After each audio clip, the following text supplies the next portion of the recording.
Hello and welcome to the show. I'm so glad that you could join us today. Listen, we've got a great show planned for you. You know, all year long, we've been talking about new beginnings. When we talk about new beginnings, I'm talking about what God has purposed in your life for you to go ahead and do what he says. Thus says the Lord. And so for me, new beginnings was just being able to share stories with people and to be able to talk to people, meet people, and just love on people. So when I say new beginnings, I mean new beginnings. So just remember that. We've got a great show planned for you. As I said, thank you again for joining us.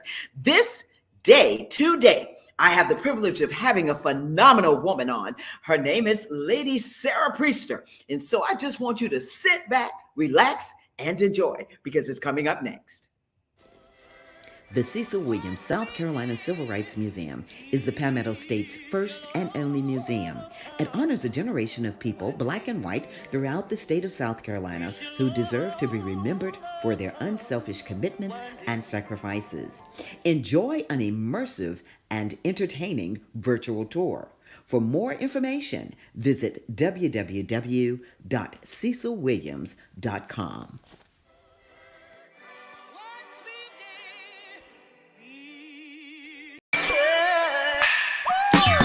Hello, everybody. It's Finkley of The Michael Finkley Show, and you're watching Gold right now. Why? You're watching The Tammy Show. Stay tuned. Welcome back to the show. Well, I told you we've got a great show planned for you. You know, I can't wait to introduce this phenomenal woman. When I talk about phenomenal, I first had the opportunity to meet her years ago, and I don't know if she remembers that, but we met years ago, and she was just so energetic. That's the one thing about her. She's an English professor, instructor now at South Carolina State University. She's known as the learning strategist for her expertise in teaching students how to learn. I tell you what, she's got so many awards that I cannot mention, from Teacher of the Year, all types of awards. She has her bachelor's and master's in English education. She spent years teaching middle and high school, as I talked, developing her critical reading and writing skills. She is, as I said, highly engaging, personable, and I tell you what, she conducts teaching trainings as well. She also is the First Lady of St. Paul's Baptist Church, where her husband, the Reverend Charcy Priester, is the pastor. They have two beautiful children, Charcy Priester Jr. and Majesty Priester. Well, let me tell you, I can't say enough about Dr. Lady Sarah, Reverend Sarah Priester. And so I want her to come on out from backstage. Oh, thank you so much for that lovely introduction. Yes, ma'am. Thank you. Well, listen, I was going to do it like I used to do in the church, but since we're not in church, I said, let me just do it the way that I know how. And I tell you, it is such an honor for me to have you, Lady Sarah, on the show. Thank you again for joining us. Well, listen, it's my pleasure. I always say when I see you, when I encounter your energy, you are a kind heart. And do you know, in this time that we're living in, kindness is a superpower. Yes, it and is. you have that. So thank you for your kindness. Thank you. It's unmatched. Thank you. So much. And the same to you. So, you know, as we were talking about being on the show, and I was excited that you said, yes, I'm coming on the show. I want you to tell us who Lady Sarah Priester is. Well, that is a big question, but I'm going to try to dive in it and dissect it in about three different ways. I want to introduce you and those that are signing on or tuning in to the wife and the mother, Sarah. Mm-hmm. I also want to talk about Sarah, the career woman. And then I want to talk about Sarah as a community activist. So, first, I'll introduce myself as a wife of 29 years. Round of applause. In the 21st century, as young as my husband and I are, I know one gentleman said you're nothing more than 14, right? That's right. Right. We have been married. We're best friends. We got married 1994, and you know, I thank God that we have been able to last and not only survive but thrive. Every day hasn't been Sunday, not as with anything. I'd like to echo the words of one infamous first lady, Billy Graham's wife. She would always say, I don't believe in divorce. Murder, yes. And sometimes my husband doesn't like me to refer to that, but it's a comical way of saying that there are some days that he can kill me and some days I can kill him. I know I get on his nerves royally, and sometimes he does. And when those days happen, I like to say that when he's getting on my nerves, he's my family, and when he's not, he's my boo. Come on, come on. Well, we're best friends, and of course, with our 29-year marriage, we have a purpose. Our marriage has a purpose and a destiny, a calling. We have two beautiful children, Charcy Jr., who's 28 years old, and we have Majesty, who is 24. Now, Majesty is a mental health counselor at an elementary school in Latson, Moncks Corner area, Somerville area, and Charcy Jr. works at Verizon. So they are gainfully employed, and what I most want to celebrate is that my husband and I are empty nesters. All right. That means that I don't have to cook. And most of the times he did a lot of the cooking because I was out in the vineyard working, and I thank God for him for that. But yeah, 29 years of marriage brings a lot of wisdom. I like to think of my family as pointing me to my true north. They know me inside and out, my strengths, my weaknesses, and they have made me a better person. Majesty, having a daughter, man, Majesty, she'll get in my ear in a minute, Mama, Mama is coming. She's telling me it's time to get it right and tight. That's right. She walks over to my drawer and she'll say, I don't see anything sexy in here. And that's what women and who we are. And she helps me to stay out of that masculine energy, working so hard, and get back in touch with that. So that's what daughters do. Yeah. And so she helps me find my true north there. And my son, PJ, he reminds me that, yes, I am mom. He said, my mama can be aggravating sometimes, but I love her though. And that's the comical, humorous side. And so they help me find my true north, bringing it back in. I don't like to think of myself as a workaholic, but I have a vision for my life. My sister died at the age of 59, very young. My mother died at the age of 64, very young. And so once I honored my grief journey, because I had to honor that journey, I realized that I'm living my life in a way that if they were here, this is how they would live. And I'm doing some of the things that if they were alive, they would have done, but they're not able to. So when I'm busy or if I'm engaged, I'm living my life for the memory of my sister and my mother, the women in my life. So that's about the family, wife and mother. That's right. Right. Well, you know, of course, I'm married to a pastor. That has been a journey. And been one step at a time, and that journey has helped me to find my true north as well. I've Wow. learned so much about myself. Relationships are assignments. Mm-hmm.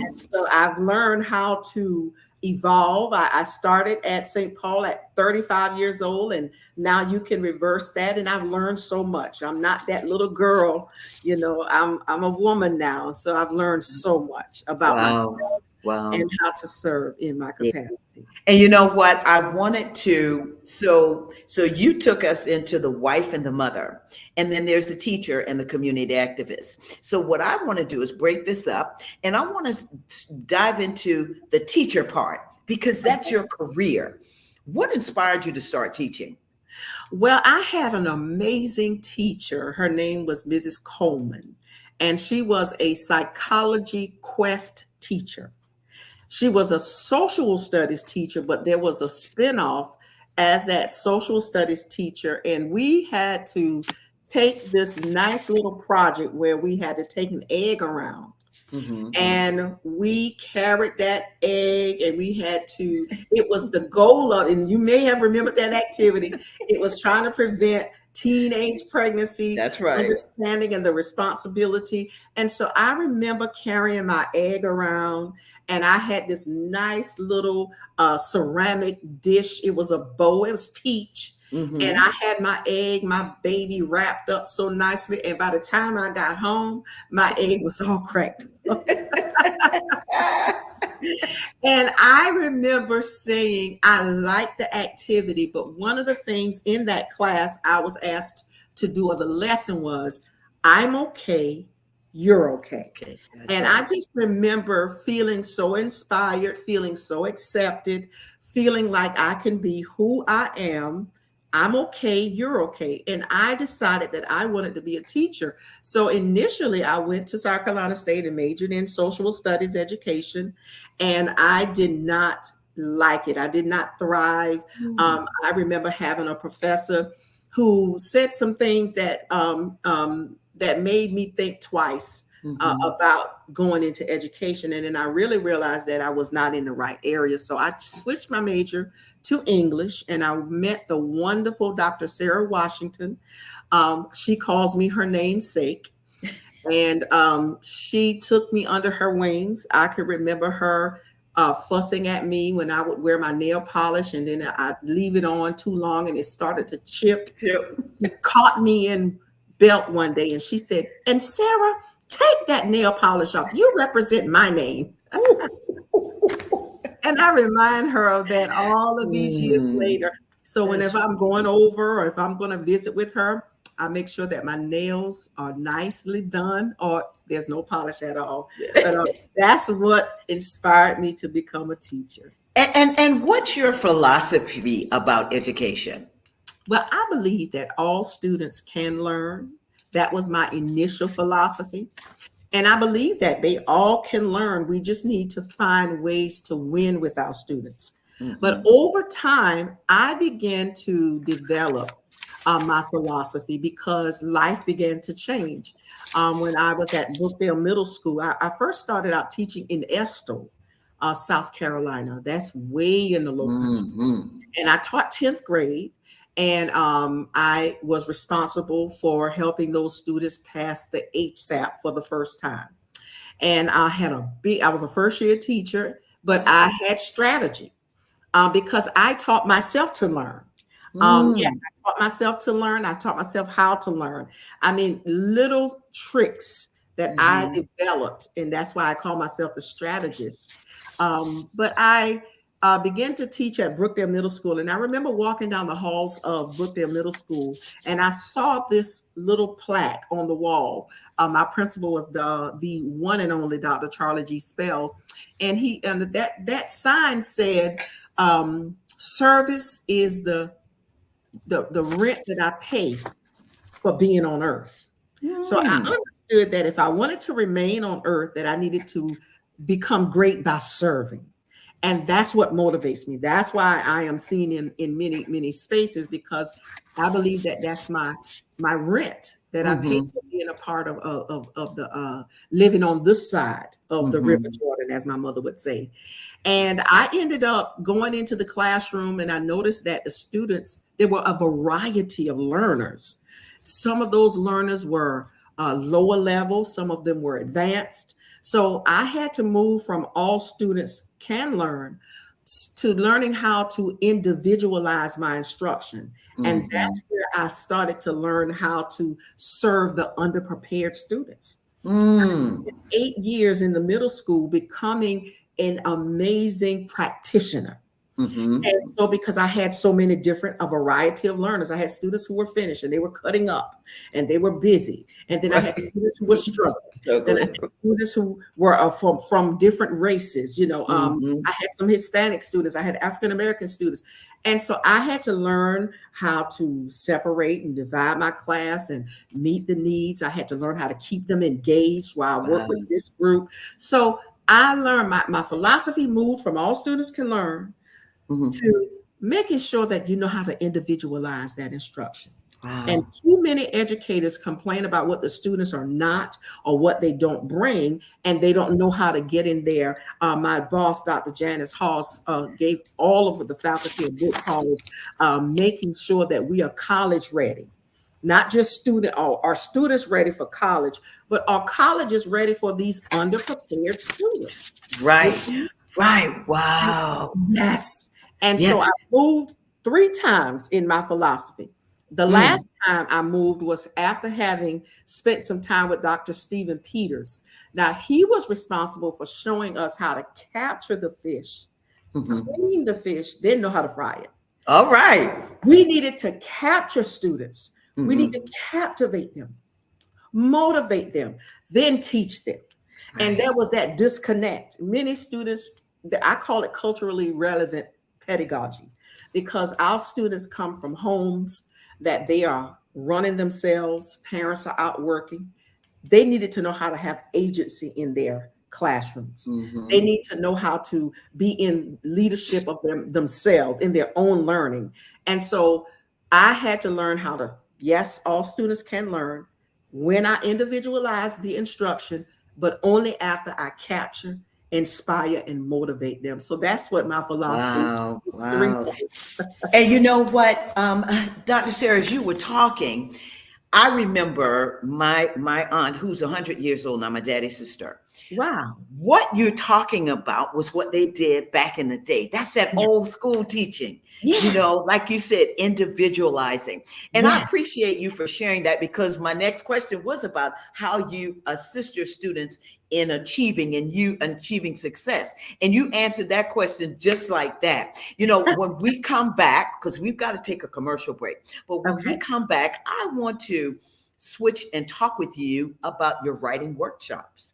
And then I want to talk about community activism and how you do all of this, how you balance all of this. Okay, so we're going to come right back. We'll be right back. Okay.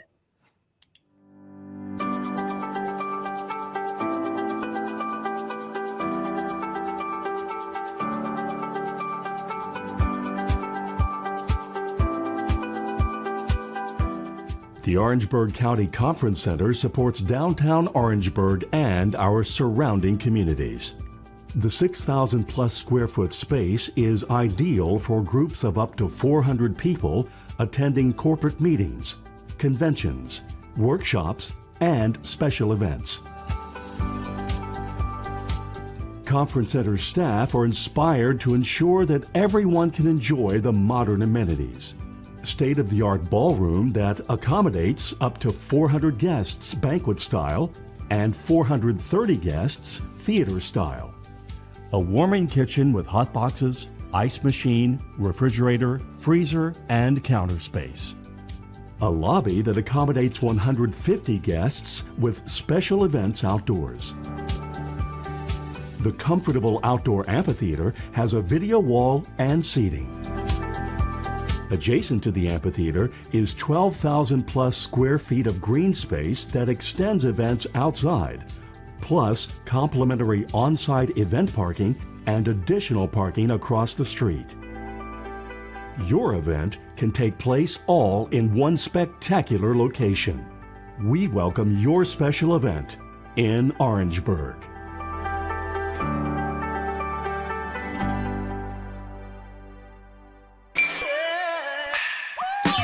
Stay tuned. You are now watching The Tammy Show. This is Roger Gas. Welcome. Welcome back to the show. Well, if you're just joining us, I have been speaking with the phenomenal Lady Sarah Priester, First Lady of St. Paul Baptist Church, and just a community activist, a professor, just phenomenal woman. And so, as I said, Dr. Dr. Sarah Priester, let's talk about balancing, because you've talked about being a wife, a mother. You talked about being a teacher. We're going to talk about being a community activist, songwriter, singer. I'm going to try to get it all in. But how do you balance all of that? What's your key? Well, first of all, I learned years ago, I was overcome with the burden of being a mom, working at my mother. My mother was a pastor. She was a big voice, big presence. And I remember my first teaching job. I would drive an hour away, and we would have nightly revivals. That's when they used to have them for 5 nights. Yes. And I was like, and I was expected to be there because I had to sing or either I had to teach. And I remember writing the song, "I am a champion, I am a winner." And I sung that to motivate myself, not knowing that, yes, I could do all that I put my mind to. And I am so honored that Millichamp Elementary School has adopted that song as its official school alma mater. They play that song every morning. So if you walk in Millichamp Elementary School and you hear that song, that it was inspired to motivate, and it was to motivate me. I just wouldn't let myself fall. But as I got older, I understood that, yes, I can do all of these things, but I must take care of myself. So how I learned to balance, I was able to have a great support system. My husband was very, very instrumental in helping me to balance family. With his career, he was able to drive the children to school. I would have to check in sometime at 7:30, 7:45. And of course, he would take the children to school. Because he was here, he would cook. I was so blessed. And there were times when I felt I did. And it was one of my favorite professors, Dr. Ronald Spate. He said in the heart, yes, he said in the heart of every woman, she wants to be that mother. She wants to nurture her home. And he says, I don't care how modern we become. And I told him, I said, you're right. And I remember leaving education, and Dr. Spell would ask me, are you sure you want to go home? And I would go home and I would leave work. I would resign from my jobs because I would say things like, I want to iron my husband's pants and I want to be able to fix my children's lunch. There was that yearning there. And my husband would always say to me, Sarah, you are not without a support system. And I was able to do all that I did because he helped me. You have to have a village. My mother-in-law kept my children very supportive. The values that my daughter has, everyone talks about how poised she is and how you got to be right. And a lot of that shaping came from her dad always asking her, who's the queen? And my mother-in-law there, helping to pour into her. So Majesty and PJ, we just had a support system. And one of my favorite students from Africa, his name is Omatunde Oredipe.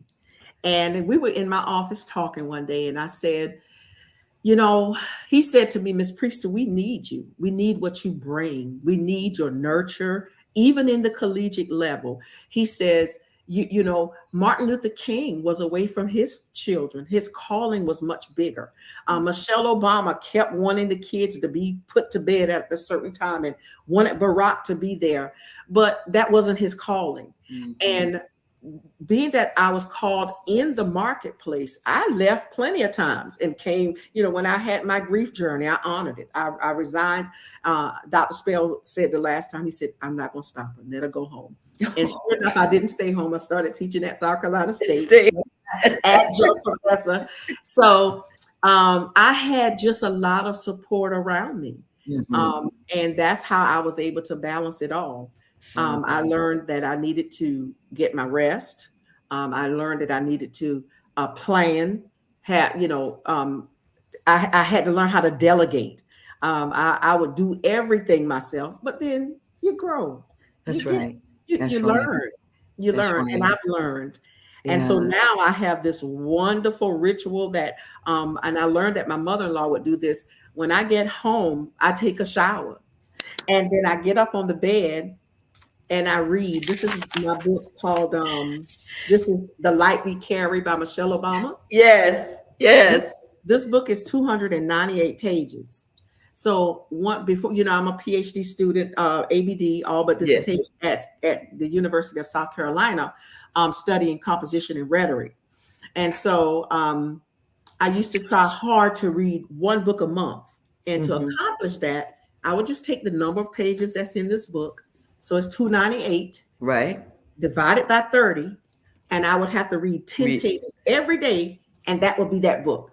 That's so this is another good book. It's called The Well-Read Black Girl. Oh. And this is, this is about the stories of very, very accomplished, fascinating women and their reads, their experience with reading. Way of me nurturing myself, honoring myself, loving myself, quieting myself. So when I get in, of course, I had to get in today.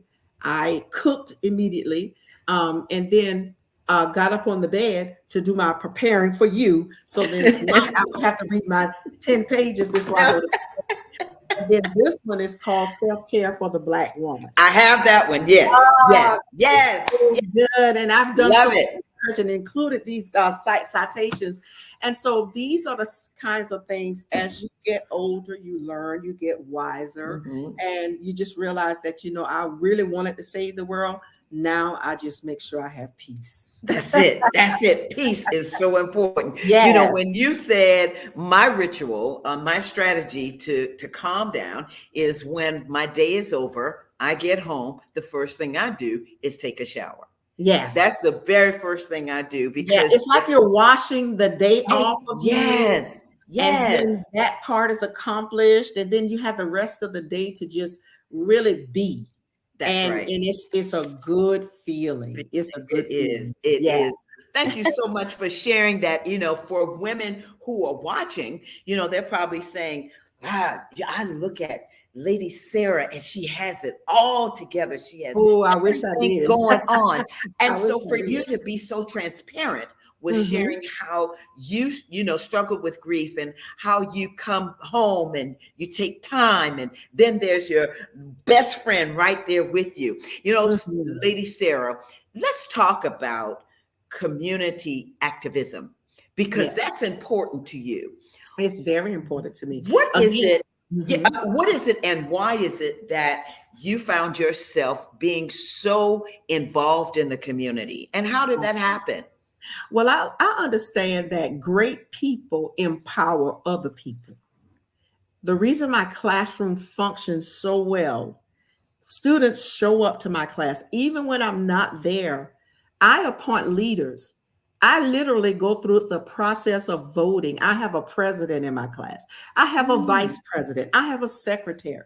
And I remember especially when I worked in K-12, I didn't have to stop teaching to write a pass for someone to go to the restroom. The secretary owned her agency. She would step she would initial SLP. It was her honor. Yes. I didn't have to stop. The president, if the students got out of hand, he was like, oh, no, we don't do that in this priestess class. I didn't have to do any of that. I stayed clean. And I Wow. allowed them, the agency was there. Mhm. So when I'm out, I empower the students. You are student leaders. Everything is on Blackboard. Here's the announcement. I'm going to be out. My daughter had to have a procedure done, so I had to go to Charleston. And my students met. The roles were signed. They read their speeches. They worked. They did some peer reviews and peer editing, even though I was not there. And that is what great people do. They inspire other people. And so to be able to go out in the community and to let people know that they matter, Mm-hmm. it's a way that my heart sings. It's a way of saying that my community, I used to say, I had a good friend, his name was Tyrone, and he asked me, he said, what is it about the people in Orangeburg? Why y'all don't want to leave Orangeburg? And I said, it's like, Sarah, you still in Orangeburg? I said, yes, I am. But God had purpose for me. Everybody couldn't leave. It's like King said, everybody couldn't go up north. That's right. Somebody had to stay in the South and demand change. And so I had to stay here. And since I'm here, I want to see my community evolve. I want to see my community become better. And I can't do everything, but the little bit I can do, I do it really well. That's right. And you do it so well. And, we are running out of time, but I want to do a second part with you. And so folks, you're going to get ready so she can come back. Because as you see, we haven't even touched the surface, but, being that singer songwriter, being the first lady, what has been your greatest achievement being the wife and the mother that you would say in your life? What did you say has been your greatest achievement in your life? Being able to have a servant's heart. The fact that I know that my life does not belong to me, that my kids, their experience, that means a lot to me. My students, being able to empower them, serving them, my community, my church family. It's not about Sarah. And the more that I give, the more I receive. And I receive something that money cannot buy. I have so much joy. I have so much peace. I have authentic joy. And things don't have to be going right. It doesn't mean that everything is going right in my life.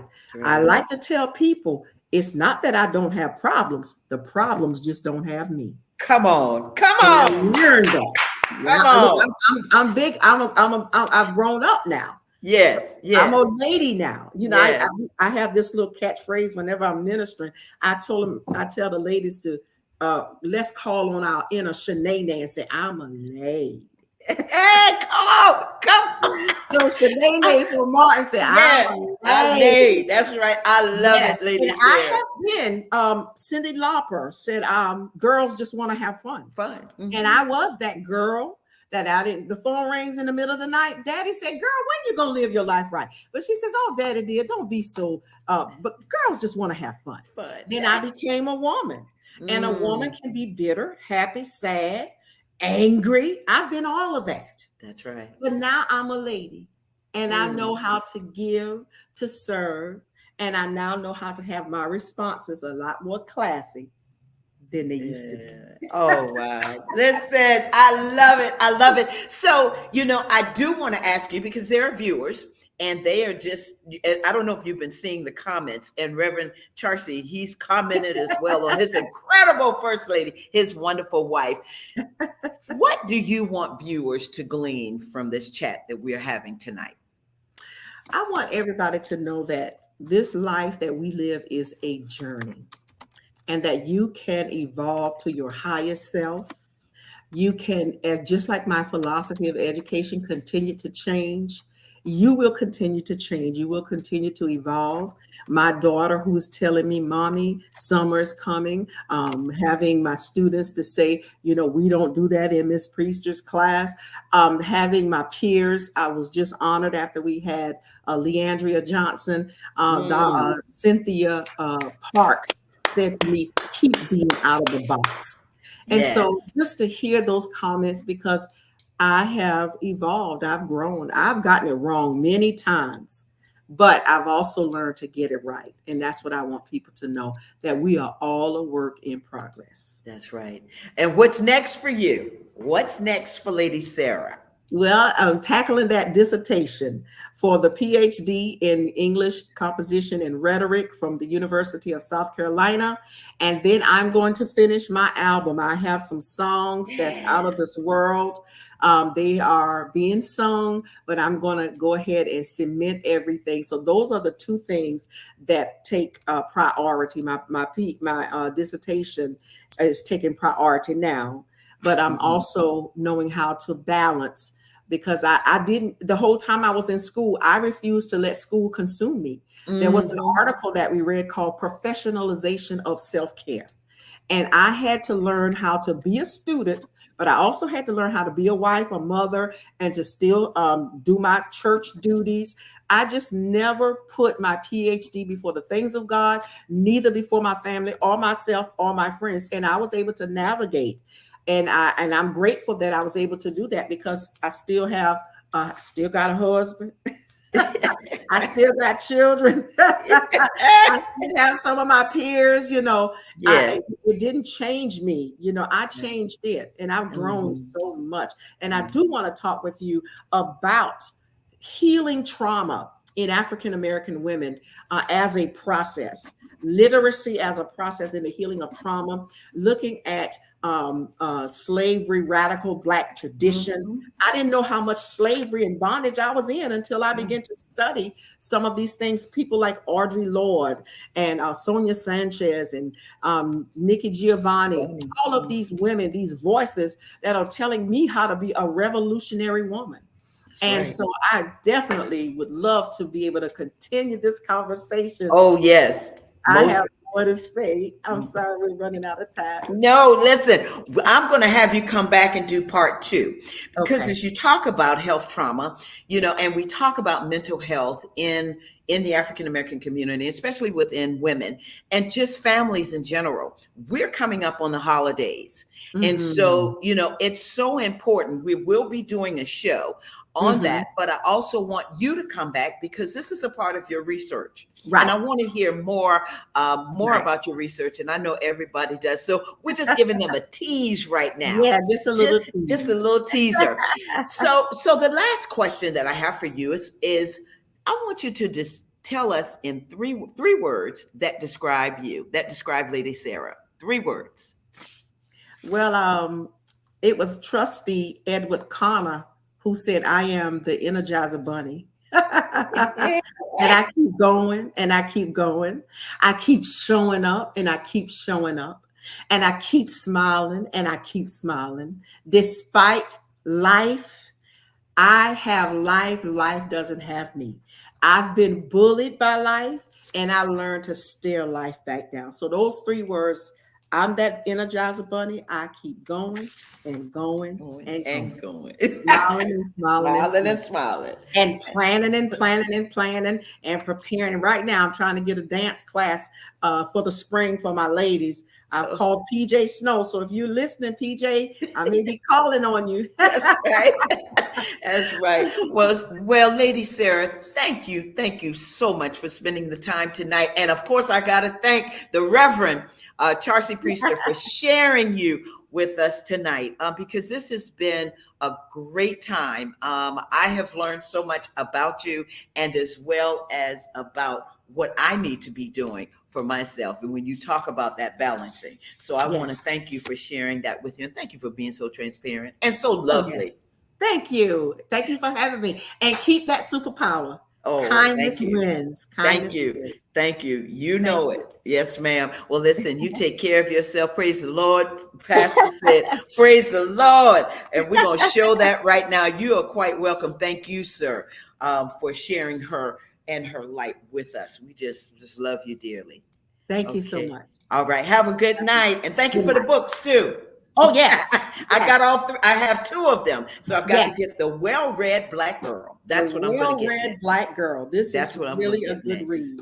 Yes, ma'am. Yes, ma'am. You have a good night, and God bless you. Happy Thanksgiving. And you too. Okay. Bye-bye. All right. Well, when I tell you what I tell you, phenomenal woman, great show. Just to hear her, I hope that you were able to glean a lot from this interview. I hope that you learned a lot and that you were blessed by it, because I know I was. And so again, Lady Cher Priester, I want to thank you so much, beautiful lady, for being with us. I want to thank you, viewers, for always tuning into Tammy right here on the Tammy TV show. Next week, our guest is going to be Jace, Jace, the Reacher.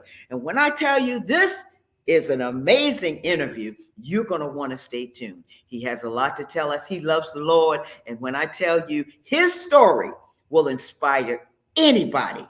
Man's been in movies, got his songs are in another movie and all. So I want you to tune in. That's next Thursday. That's Thanksgiving Day, folks.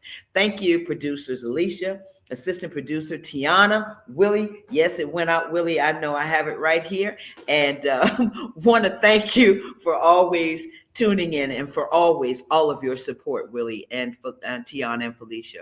Please remember, subscribe to the Tammy TV show. That's the Tammy TV show YouTube channel. All you have to do is hit that red button. It's going to notify you. You're going to subscribe. And so we are just so grateful. Remember, I said, let's be a blessing to someone today and every day. Remember, call somebody, talk to them, lift them up, make sure they're okay. And the holiday season is coming up. So please do that, because some people don't have anybody. And we have to make sure that we are their advocate. As Lady Sarah said, be in that community and help someone out. Be a blessing. Thank you again for joining me. Until the next time, take care of yourself. Bye-bye.